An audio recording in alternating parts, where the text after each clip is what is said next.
તો મિત્રો આ બાપુએ જે ભુવાઓને ખોટા અંધશ્રદ્ધામાં દોરતા હોય એવા લોકો વિશે શું કીધું એ તમે જરાક સાંભળો મિત્રો, અને પૂરો વિડીયો જોવો ધ્યાનથી.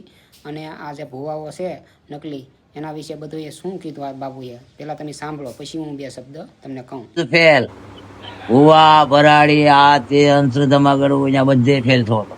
જીવતા છે જાઓ તમે, તમને ખબર જ નથી કાંઈ, અને હો વાતો કરો છો તમે. આવા સંતો પાસે તમે જાઓ, તમારે સારું જીવન જીવવું હોય તો, સુખી સંપત્તિ રહેવું તો.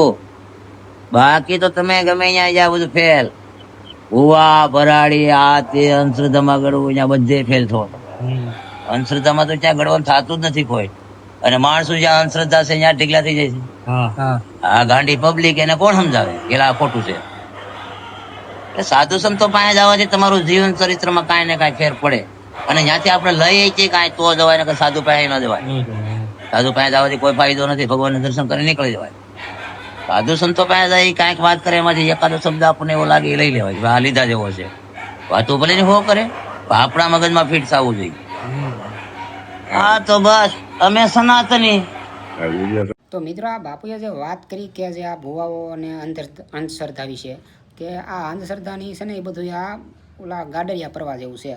જે ગાડર હોય એક ગાડર જાય ને તો એની વાહ વાહ બધાય ગાડર જાય, એવી રીતનું છે મિત્રો. જ્યાં પબ્લિક જાય ને ના વળી જાય અને ખોટી અંધશ્રદ્ધામાં ફેલાઈ જાય, અને પછી વાહેથી ખબર પડે અને બધાને. તો મિત્રો આ બાપુએ જે વાત કરી અંધશ્રદ્ધા વિશે, તો એની વાત વિશે તમારું શું કહેવું છે મિત્રો, કોમેન્ટની અંદર જણાવજો. અને વિડીયો સારો લાગ્યો હોય તો વિડીયોને એક લાઇક કરી દેજો અને ફોલો કરી દેજો.